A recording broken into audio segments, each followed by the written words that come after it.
Hi everybody, welcome to this week's 3-Minute Coach. Hope you're doing well. Coming to you from San Diego, California. Enjoying being home for a couple days before I head out again tonight. I got a question this week. Mike, how do you know when it's time to move on? I'm getting this question a lot from people who are asking navigation questions about their life and their job. Couple things. So this 3-Minute Coach is going to be all focused in on how do you understand the best way to move on from your current role or position? I think the first thing you got to start with is what exactly are you feeling? I mean, our feelings, I used to know a guy who used to always say feelings are real, diagnose them. And so if that's the case, you've got to start by not dismissing how it is you're feeling and what you're thinking about, but you've got to actually kind of use them as a dashboard.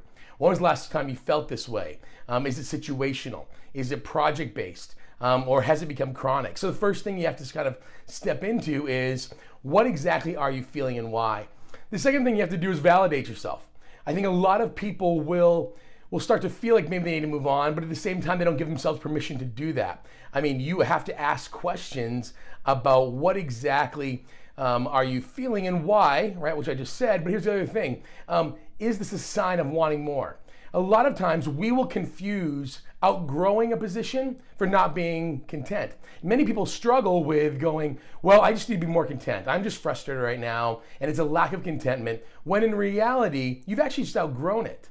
But if you've outgrown where you are, that means that you can squeeze yourself a little while, but like a pair of shoes that doesn't quite fit, the pain's not really gonna go away.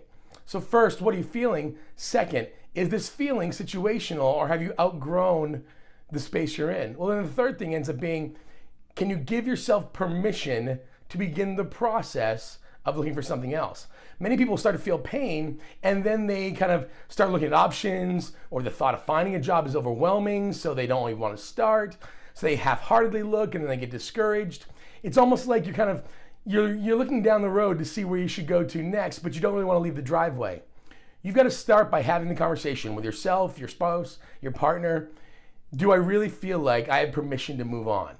Because you have to feel like you're moving towards something. The biggest risk we have when we're really frustrated at work, or when it's situational pain, is when you're sitting in a seat that doesn't feel comfortable, that feels negative or painful, any other seat seems right.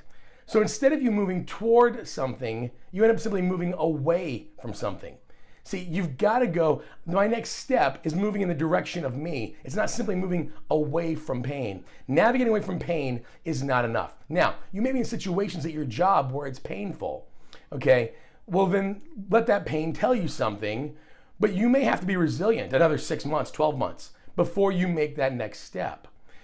You need to move towards something because there's opportunities to be had, not simply away from something. Now, if you're in an abusive situation, if you're in a situation that is literally detrimental to your health, it's kind of like when you call the doctor. Hang up immediately and call 911. I'm not telling you to hold on just because you should hold on, but you should understand your feelings, okay?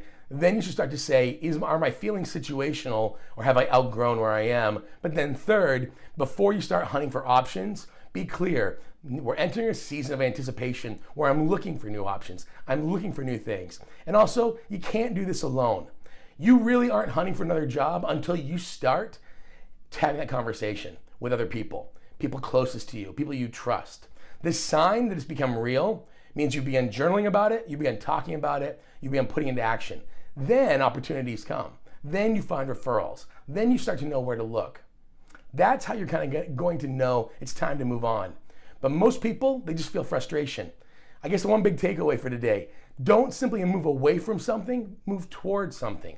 Move in the direction of you. But all of this will take risk. It's going to take you believing that you have what it takes to move on. So what are you doing to take care of yourself?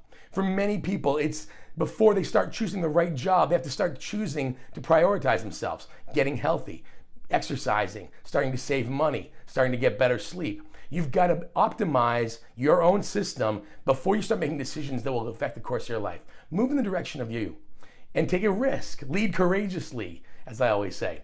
Hope you've enjoyed this week's 3-Minute Coach. Would love to hear your questions. Kind of need a few more out there. So why don't you shoot me an email at michael@thedophinigroup.com, or go ahead, post a message to this Facebook video. Please share this with a friend. Hope you've had a great week. Lead courageously. See you tomorrow for Theme Thursday. Take care.